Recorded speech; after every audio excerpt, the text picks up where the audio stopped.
وعلیکم السلام ورحمۃ اللہ وبرکاتہ۔ بالکل صحیح آپ نے ایک تجزیہ کیا ہے۔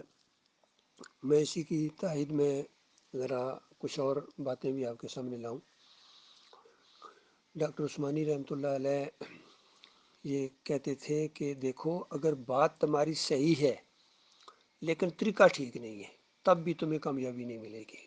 یہ بہت غور کا طلب بات ہے، یعنی عقیدہ بھی بالکل صحیح ہے بندے کا، اب وہ طریقہ جو ہے نا وہ والا اختیار نہیں کر رہا ہے جو نبی علیہ السلام اور صحابہ کرام کا تھا، اسی بات کو اپنے طریقے سے وہ آگے لانا چاہتا ہے۔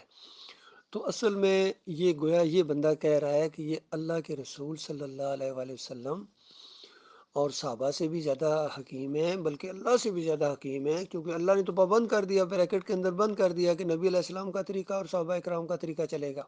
یعنی صحابہ کا طریقہ یہ کہ جس طرح صحابہ نے پیروی کی ہے نبی علیہ السلام کی، اس طرح تم پیروی کرو، اس طرح ایمان لاؤ تب مومن ہو۔ اب 2015 کے اندر میں آپ کو بتاؤں، یہ خیر وہ تو وہاں ذرا اس کے منہ سے یہ بات نکل گئی، اور جو آپ نے یہ کہا نا کہ اس طرح انہوں نے کہا کہ کیا پتھر مار کے، تو یہ اس کا یہی کہنا ہوتا تھا، یعنی یہ جو کفر بالطاغوت شدت کے ساتھ کرتے ہیں یہ وہ، تو اس طرح اشارہ کرتا ہے، لوگوں کو نہیں سمجھ آئے گی، ہمیں بھی نہیں سمجھ آئے گی کیا کہنا چاہ رہا ہے، کس پر چوٹ مار رہا ہے۔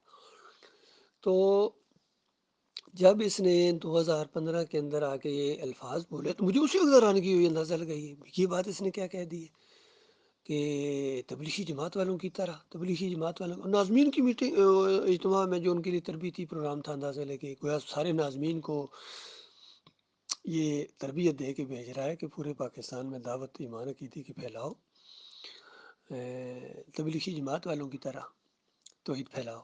تو پھر کیا انجام ہوا؟ اور یہی دعا مانگی ہے ڈاکٹر عبداللہ عمر نے درانی نے کہ ہم قرآن و حدیث کو پھیلائیں محمد حنیف کی طرح، اور اس کے نقشے قدم پر چلتے ہوئے قرآن و حدیث پھیلانے کی توفیق عطا فرما۔ بتاؤ اس سے بڑی کوئی مشرکانہ دعا ہو سکتی ہے؟